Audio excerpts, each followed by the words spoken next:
Shalom. దేవుని పరిశుద్ధ నామానికి మహిమ ఘనత ప్రభావములు కలుగును గాక. మన ప్రభువును రక్షకుడైన యేసుక్రీస్తు యెహోషువ మెస్సీయ నామములో యెహోషువ మెస్సీ ఆత్మీయ కుటుంబ సభ్యులందరికీ నా హృదయపూర్వక వందనాలు, ఉదయకాలపు శుభాలు తెలియజేస్తున్నాను. యోహాను రాసిన పత్రిక 12వ అధ్యాయము 3వ వచనంలో ఒక చక్కని విలువైన మాటను మనం చూడగలుగుతున్నాం. యోహాను రాసిన పత్రిక 12వ అధ్యాయము 3వ వచనం. అప్పుడు మరియా మిక్కిలి విలువగల అచ్చ జడమాంసి అత్తరు ఒక సేరున్నర ఎత్తు తీసుకుని యెహోషువ పాదములకు పూసి తన తల వెంట్రుకలతో ఆయన పాదములు తుడిచెను. ఇల్లు ఆ అత్తరు వాసనతో నిండెను. ఆ ఇల్లు ఆ అత్తరు వాసనతో నిండెను. ఈ యొక్క సందర్భం ఏంటో మనకందరికీ తెలిసిన విషయమే.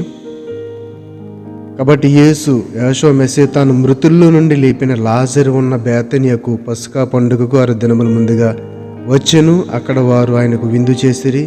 మార్త ఉపచారం చేసెను. లాజరు ఆయనతో కూడా భోజనం కూర్చున్న వారిలో ఒకడు.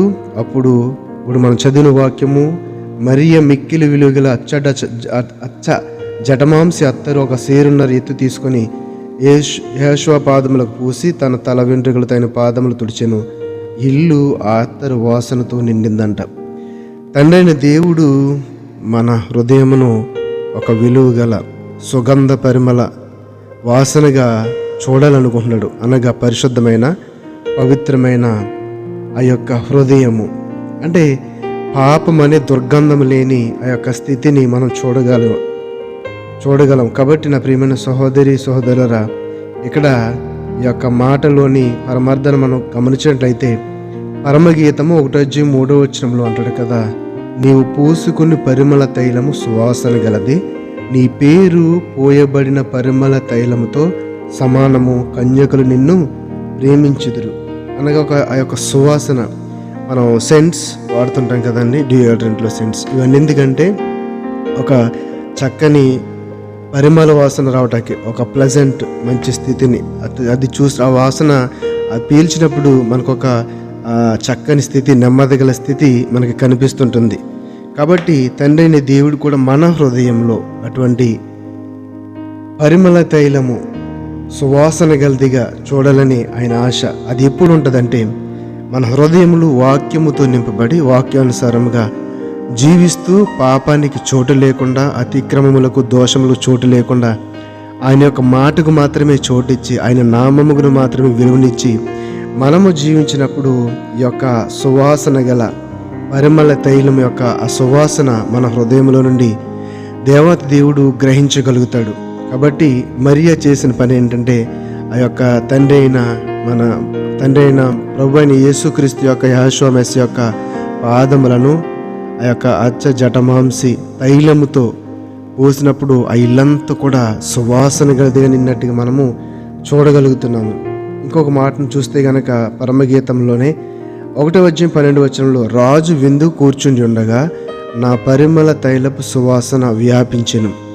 అంటే రాజు యొక్క రాజమందిరంలో, లేకపోతే ఒక పెద్ద స్టార్ హోటల్స్కి వెళ్ళినప్పుడు, పెద్ద యొక్క వివాహ ఫంక్షన్ హాల్స్కి వెళ్ళినప్పుడు అక్కడ ఏముంటుందంటే అంత సుగంధ పరిమళం, ఆ సెంట్స్, ఆ యొక్క మెషిన్స్ పెట్టి ఆ సెంటును వెదజల్లుతూ ఉంటే అదంతా కూడా చాలా ఆహ్లాదకరంగా సంతోషభరితంగా ఉంటుంది. అంటే ఈ యొక్క పరిమళ తైలపు సువాసన ఒక ఆహ్లాదాన్ని ఇచ్చేది, సంతోషమును సమాధానమును నెమ్మదినిచ్చేదిగా మనం చూడగలుగుతున్నాం. ఏంటంటే ఆ పరిమళ తైలం ఏంటంటే దేవుని యొక్క మాట, దేవుని యొక్క వాక్యమే. ఆ వాక్యము నీలో నుండి వెదజల్లుతూ ఉన్నప్పుడు, ఆ వాక్యము నీలో నింపబడి నీలో ఫలించి నీవు ఆ యొక్క ఆ సువాసన వెదజల్లుతున్నప్పుడు తండ్రిని దేవుడు ఇష్టపడి దానిని నీ నుండి గ్రహించుటకు, అనగా నీలో నివసించుటకు ఇష్టపడుతూ ఉంటాడని మనం ఇక్కడ గ్రహించాలి. కాబట్టి ఎవరిలైతే ఆయన వాక్యము నిలుస్తుందో, ఎవరిలైతే ఆయన వాక్యము ద్వారా పరిశుద్ధత చోటు చేసుకుంటుందో, ఎవరిలైతే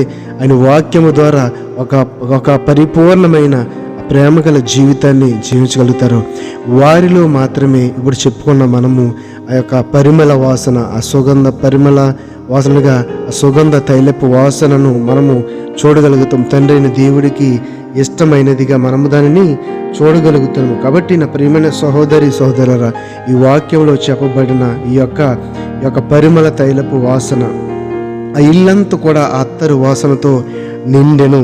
ఎందుకంటే ఆమె చేసిన ఆ యొక్క మంచి పని ఏంటంటే, మార్త అయితే ఉపచారం చేసిందంట, మరి అయితే ఆయన పాదముల దగ్గర కూర్చుని ఆయన వాక్యమును వినటం వలన ఆమెలో నుండి ఆ యొక్క పరిమళ తైలపు వాసన వచ్చినట్లుగా మనము చూడగలుగుతున్నాం. ఎవరైతే వాక్యానికి చోటిచ్చి, ఎవరైతే ఆయన యొక్క సన్నిధికి విలువనిచ్చి, ఆయన యొక్క వాక్యానుసారమైన జీవితాన్ని జీవించుటకు ఇష్టపడుతున్నారో, ఆయనకు అర్పించుకునే జీవితం, సమర్పలిగిన జీవితం జీవించుటకు ఇష్టపడుతున్నారో, వారిలో నుండే ఈ యొక్క పరిమళ తైలపు వాసన, ఆ యొక్క సుగంధ పరిమళం ఎదజల్లబడుతుంది. అదే దేవునికి ఇష్టమైనది. మరి నా ప్రియమైన సహోదరి సహోదరుడా, నువ్వు నేను కూడా ఈ యొక్క పరిమళ తైలపు వాసనను, తండ్రికి ఇష్టమైన ఈ యొక్క పరిమళ తైలపు వాసనను ఇచ్చేవారముగా ఉన్నామా, లేకపోతే ఇంకా పాపంతో దుర్గంధంలో ఉన్నామా, లేకపోతే పాపం అనే ఆ యొక్క ఊబిలో, ఆ యొక్క మురికిలో ఉండి కొట్టుమిట్టాడుతున్నాం? అప్పుడే మనల్ని మనం పరీక్షించుకుందాం.